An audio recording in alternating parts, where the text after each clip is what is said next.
what is the automatic bid? Let's go. This leads us right into the to the playoff conversation, which frankly at an impasse right now is not going anywhere. So we're still stuck at 12 teams, which I'm okay with. But I think what's interesting is you only get 5 automatic bids, not 6. So if you can position yourself as, and this is what I would be focused on if I'm the Sun Belt, if I am the American, if I'm the Pacific 12, Stephen. If I'm one of those leagues, I am trying to build a league that is the 5th league, that is sort of creeping up on the ACC and the Big 12, that's clearly a step behind, but is a step above everybody else. So therefore, our champion is most of the time going to get an automatic bid into the playoff. That is a huge turn of events financially for the league. And I think that's the trend line that this league is on right now. This is a good football league with 6 or 7 of these teams are pretty good football programs. I agree. So I think, to go back to something we talked about last week with Memphis, like, could Memphis be a football only option? I saw some financials, I think it was in the Athletic this week, that it basically, they're one of the, if not the highest, like, revenue grossing teams in the G5 from like conference financials. So it probably doesn't really make sense. But I think about this like in the big picture. It's like positioning yourself. Like if you are a Memphis or, South Florida, you're positioning yourself kind of for that power conference, but also like thinking ahead. If you're the Pac-12, you're thinking about, okay, what could we do to sort of keep moving up the chain here? You've got, a pretty strong football conference looking ahead 2026 and beyond. But I think Boise's probably going to be the top program in, most years. So they're already in a good spot. So how can you continue to find ways to pass the American and sort of entrench yourself into that 5th spot? Because really, I do think given the makeup of this league and the American, that's probably where, if the membership stays where it is, that's probably where your top G5 teams are going to come from. Yeah, most of the time. And frankly, Memphis is already kind of beyond the Pac-12. Like their eyes, and they've said this openly. Like it's almost hard to talk about Memphis in this because they're only looking at the Power 4 conferences as a team that as a move that they would make. And I would assume South Florida is probably similar to that. Like if they look across the state and they see UCF in a power league, it's like, why can't we do that? That's why they're building $350 million stadium, et cetera, et cetera. So, all right, I just wanted to touch on that, and then I think. So that brings us right to playoff expansion, of course, which is not happening because they can't agree on anything. So I'm just going to that's what you need to know, basically. So here's my question for you. The Big Ten is clearly stuck on this participation trophy playoff bid thing where they want automatic bids into the tournament, which is so effing lame to me. And I'm glad the SEC has taken a stand. The SEC, of course, does not want 9 conference games because they don't trust the committee to value strength of schedule and 3 lost teams as much, which I think is warranted and also soft as well, because what I care about personally is a great playoff and great regular season games. That's what I care about as a fan. And if they hold each other hostage on this, I just see the easy answer. Hey, Big Ten, you give us the 5-11 model, which is 5 automatic qualifiers, 11 at larges, none of this 4-4-2-2-1-3 garbage. Get that out of our conversation.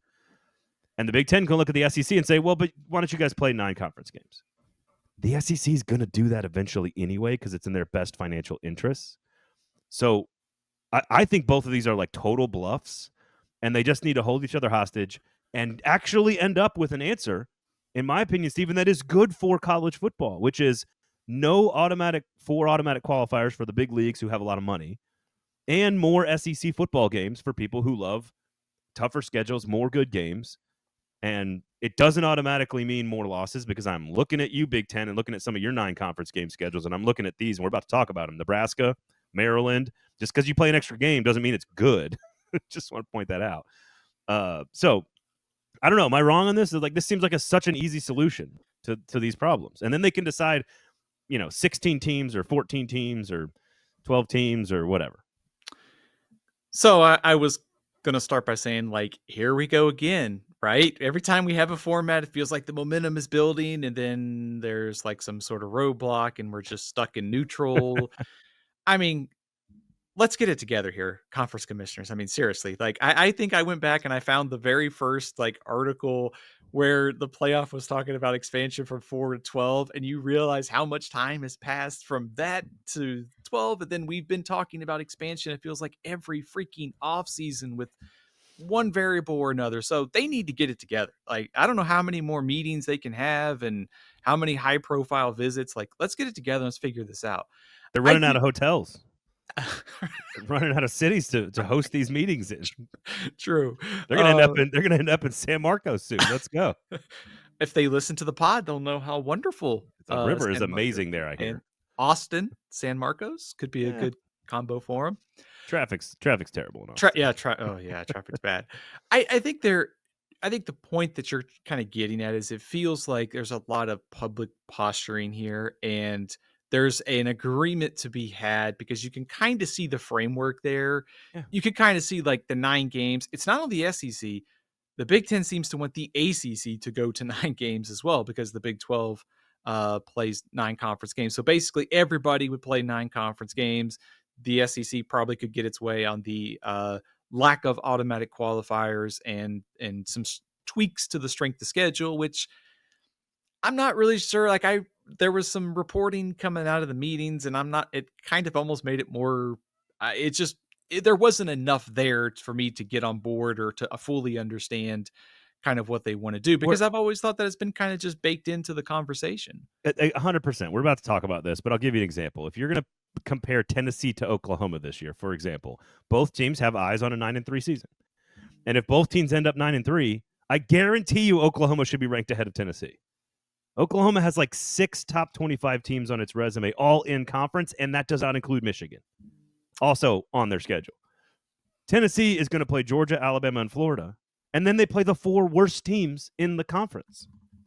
And Syracuse, while they had a great year last year, is down this year, so that's not going to give them a ton of points in the non-conference. I just think it's not difficult for the committee already to look at 2 teams with the same record. Now, maybe it's easier because Tennessee and Oklahoma are in the same league, but in theory, you could look at how about this? Oklahoma comparing to Maryland. Let's hypothetically say Maryland is 9-3. Maryland is going to miss Ohio State, Penn State, Oregon, Iowa, and USC. That's the top 3 teams in the league, and maybe they're missing 5 of the top 7 or 8. Don't tell me that people are smart enough or dumb enough to look at Maryland's resume and Oklahoma's resume if they're both 9-3 and be like, that's a tough one. Like, no, it's not. No, it's not. A team that plays 6 or 7 or 8 top 30, top 40 teams, and a team that doesn't play any of the best teams in their conference, they should not be evaluated the same way. And I don't think that's very complicated. I think the committee already does that, and I think this is very much to do about nothing.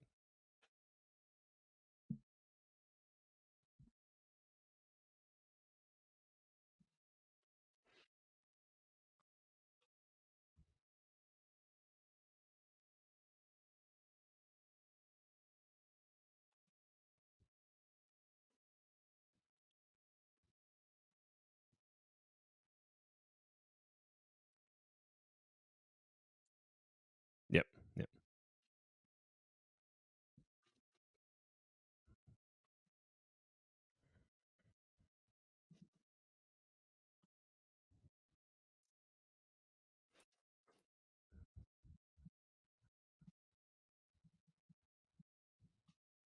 Let's go. Yeah.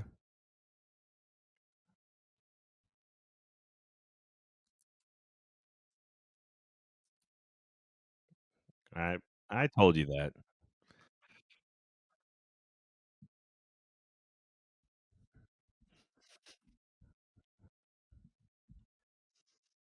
Well, there's lots of reasons. It involves dollar signs and decimal points. The number one biggest actual reason is that there's no like infrastructure in smaller towns to host big events. The problem is when you say, "Hey, I need to host this big event at like I don't know, like Iowa State or Boston College or Oxford, Mississippi." It's not that people can't get there and go to the game. It's that all your corporate partnerships don't have places to stay that are swanky or box suites in the stadium because there's not a lot of luxury suites in a lot of the smaller campus stadiums. And so there are reasons. It's about their moneyed relationships and cronyism with the bowl executives, and because they can't sell as much corporate partnership and sponsorship in a stadium that doesn't have the real estate to do that. So there's lots of really easy reasons to understand it. It doesn't make it any less stupid because they are. They are valuing that and then putting a product, the best part of their product, on a stale corporate neutral site that has no tie to the charm of a community that is what makes college football special. So, and things like the San Marcos River. So you got to celebrate. You got to celebrate those parts of the game, Stephen. The rivers of San Marcos.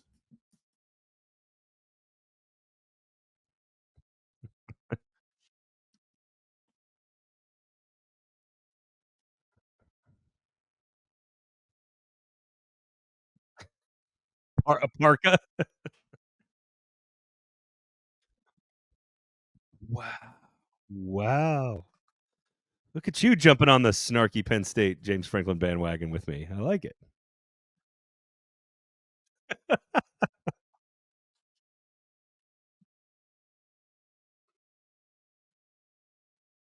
I, I I think I think it's less about like super small places like Boise State and more about places, the middle class of college football, that rarely will ever get to the top 4, but could absolutely get to that next 4 or that next 6, whatever the number is that gets to host a game. Like Iowa State, Virginia Tech, Wisconsin, Ole Miss. And I'm not saying these teams are good this year. I'm just saying, like, in general, those programs are sort of middle class, upper middle class programs. And West Virginia, Iowa, like these are really good programs with lots of winning seasons, but rarely are they the one team number 1 in the nation or number 2 in the nation or number 4 in the nation. But there are a lot of times they're between 5 and 10. And those stadiums are awesome. Blacksburg at night in a playoff game, are you kidding me? That would be fantastic. Jack Trice Stadium is awesome. It's a great place to watch a game. Iowa City, Madison, Wisconsin. These places are rarely ever going to get a chance to host a playoff game. So, and maybe, and what I'm talking about obviously is in the 16 team format where, 1 through I guess 8 would get to host a game in that round. Okay, so quickly here, I just think, don't you think it's going to end with what's a compromise when all the parties involved feel like they didn't get what they wanted? Isn't that what should happen here? No automatic qualifiers and 9-game schedule. Then we all win. So let's go.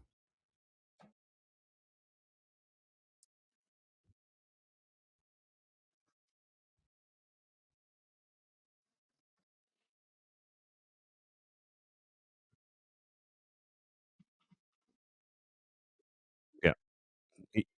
You're talking about Mississippi State, Vanderbilt, and Kentucky, and maybe Arkansas.